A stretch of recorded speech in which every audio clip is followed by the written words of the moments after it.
Lutti est né il y a plus de 120 ans, de part et d'autre de la frontière franco-belge, et est né du rapprochement de plusieurs confiseries qui, progressivement, dans le temps, se sont regroupées pour donner naissance à une grande marque de bonbons. Et cette grande marque, c'est Lutti, aujourd'hui la deuxième marque en France et la première marque en Belgique. Et le nom de Lutti est apparu il y a un peu plus de 80 ans, quand un des confiseurs qui a fondé la maison a voulu créer un bonbon à l'image de sa femme, qui soit doux, sucré, voluptueux. Et il a créé le caramel Lutti originel, que tout le monde connaît. Et sa femme, qui est d'origine italienne, se prénommait Lutti. Il lui a donné son nom. Et en même temps, il a créé un bonbon iconique, une marque, le tout lié à un amour, à la folie qu'il portait à sa femme. Au tout début, c'était vendu dans leurs échoppes, leurs magasins. C'était comme une petite boulangerie, une confiserie qui vendait ses bonbons d'abord en local, dans une rue, dans une ville. Et puis après, progressivement, ça s'est étendu dans les marchés. Et avec l'avènement de la grande distribution, puis après de l'export, et ben dans l'ensemble des hypermarchés, à la fois en France, en Europe et dans le monde. Après le caramel, et presque en parallèle du caramel, vous avez eu l'invention du bonbon Magnificat, qui lui est un caramel dur avec un cœur fondant à la base de beurre et crème fraîche. Et puis ensuite, dans les années 70, Lutti a développé le bonbon gélifié, tendre pour les enfants. Dans les années 80, a inventé le Tubble Gum, donc le bubble gum en tube, produit iconique aussi qu'on a tous connu et que nos enfants continuent de connaître, qui permet de faire des bulles énormes avec un système de distribution très original. Dans les années 80 aussi, Lutti a inventé la fameuse guimauve au chocolat, le koala. Dans les années 90, on est parti sur le bonbon acidulé. Donc le bonbon acidulé à sucer, qui est l'arlequin, qui a un goût, une forme et des couleurs uniques, qui est aujourd'hui le bonbon le plus vendu en France. Et pour les enfants, les gélifiés acides, avec notamment l'invention du Bubblies, qui est la fameuse bouteille rose et bleue, hyper acide, qui est plébiscitée effectivement par tous les enfants et les ados aujourd'hui, voire même les grands-enfants.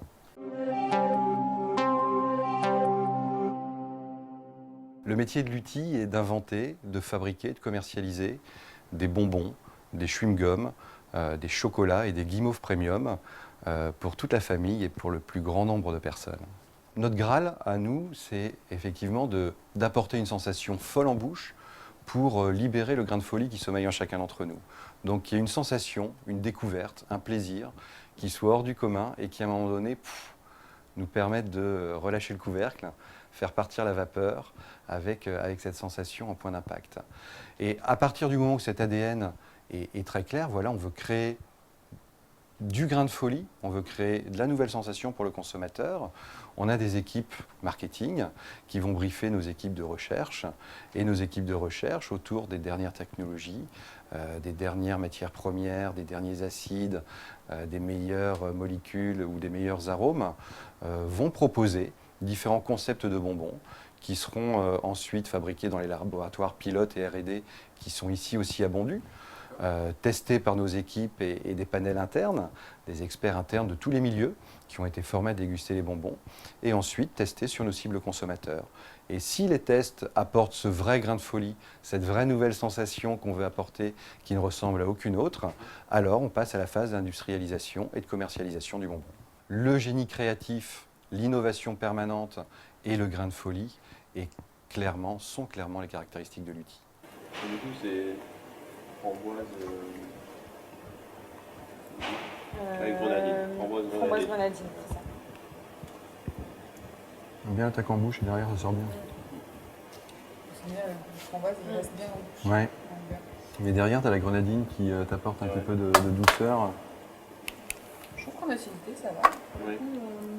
Le bonbon gélifié acide et pétillant que Lutti a inventé et qui est aujourd'hui le type de bonbon qui connaît le plus gros succès, c'est le Bubblies, donc la fameuse bouteille rose et bleue avec des couleurs inattendues, un effet en bouche inattendu et un goût aussi inattendu qui est le goût du bubblegum.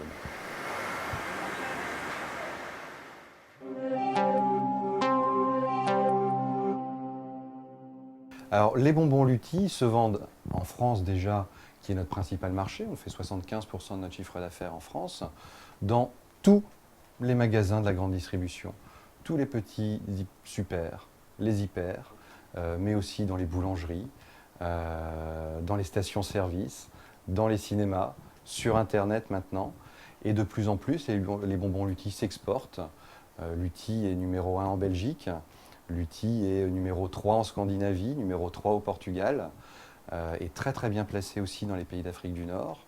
Et nous sommes là en train, avec l'équipe Export, de traverser l'Atlantique pour commercialiser les bonbons Lutti dans la belle province, puis aux États-Unis. Ne se vendent et rentrent en supermarché, en hypermarché, que les produits de qualité, qui apportent une nouveauté et un vrai bénéfice aux consommateurs pour que les consommateurs les réclament.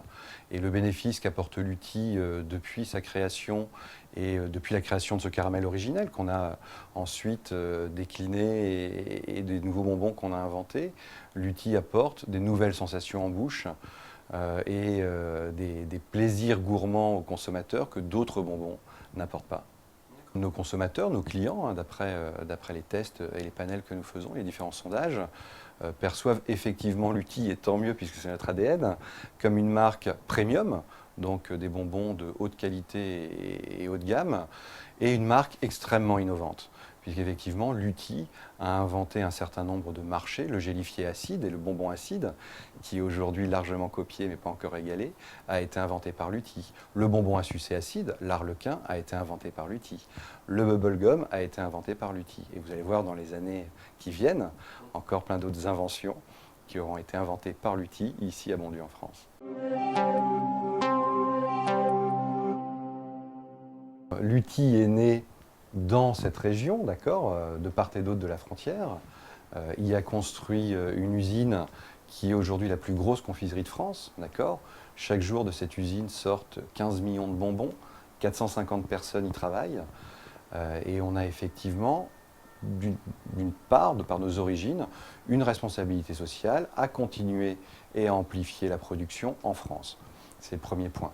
Et le second point, c'est que le marché français, notre origine, reste notre premier marché, et produire au sein de son premier marché permet de continuer d'être très proche de ses consommateurs, de leurs goûts, de leurs attentes, afin de mieux les anticiper, de mieux les servir. Vous comptez l'ensemble de l'activité de Lutti, c'est bien plus de 1000 emplois en France qui permettent voilà, de concevoir, fabriquer, commercialiser ces bonbons. Plus de 90% de nos produits sont faits ici à Bondues. Et on va le mettre davantage en avant sur nos sachets de bonbons parce qu'effectivement, être proche de son marché, mais aussi assumer une vraie responsabilité sociale en France, dans l'industrie, ben, c'est important et Lutti le fait.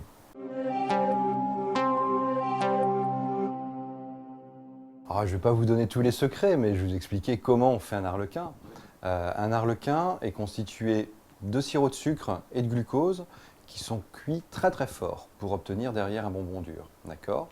On va ensuite, sur ce sirop de sucre et de glucose, pulvériser de l'acide citrique qui vient du citron pour donner le goût acidulé de l'arlequin. On va refroidir la pâte et ensuite on va monter la pâte en neige, d'accord, comme des œufs, pour l'aérer, incorporer des bulles d'air, et c'est ce qui va donner sa couleur blanche et translucide.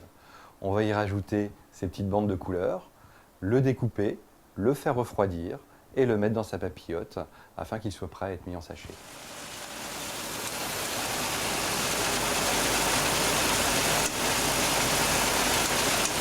Alors pour faire un gélifié comme la bouteille rosé bleu, le Bubblies, on va mélanger du sucre, du glucose et un agent de gélification, rajouter les arômes, les colorants et couler cette pâte dans les empreintes qu'on a imprimées dans l'amidon afin que le bonbon prenne sa forme. Pour qu'il se solidifie, on va le mettre 35 heures en chambre froide et au bout de ces 35 heures, on va le sortir, le dépoussiérer et rajouter autour son enrobage d'acide. On va l'alimenter vers les ensacheuses où les bonbons seront pesés, puis en sachet, mis en carton et prêts à être mangés.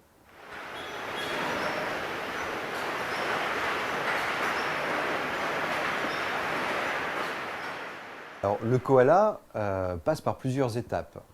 C'est d'abord un bonbon qui est lui aussi monté en neige à base de sucre et de glucose, dans lequel on va incorporer des bulles d'air, et on va le laisser prendre forme dans de l'amidon, de la farine de maïs, comme les gélifiés.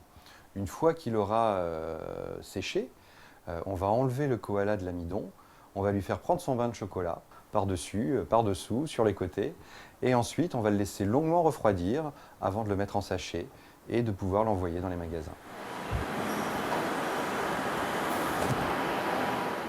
Beaucoup de choses sont automatisées, mais pas tout. Le travail artisanal continue dans le sens où aujourd'hui, les conducteurs de ces cuiseurs automatisés, de ces lignes automatisées, sont des confiseurs, d'accord, qui ont un diplôme spécifique, qui, il y a 10 ans, 15 ans, 20 ans, travaillaient les bonbons à la main et qui ont retranscrit leur savoir-faire dans les automates et dans les machines qu'ils conduisent aujourd'hui. Ça, c'est pour les lignes automatisées. Et il y a encore un certain nombre de bonbons très spécifiques, comme le caramel Lutti originel, pour lequel la main de l'homme reste le meilleur outil.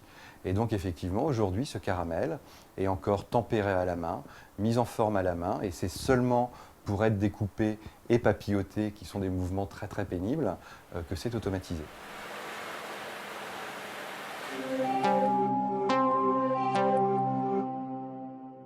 D'abord, l'innovation produit, effectivement, continuer à être en avance sur nos concurrents pour apporter, trouver et mettre en production les sensations de demain qui n'existent pas encore aujourd'hui. Et pour ça, on s'appuie sur notre équipe de savants fous qui est la recherche et développement, qui développe à l'extrême leur génie créatif qui anime Lutti depuis son origine.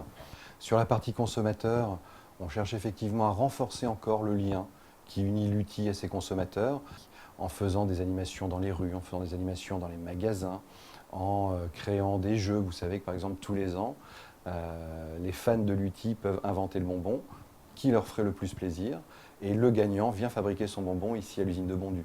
Et le troisième point, ça va être de développer effectivement nos marchés en France et à l'export pour qu'il y ait de plus en plus de Lutti présents partout qui apportent un vrai bénéfice consommateur et exporter notre grain de folie qui restera made in France.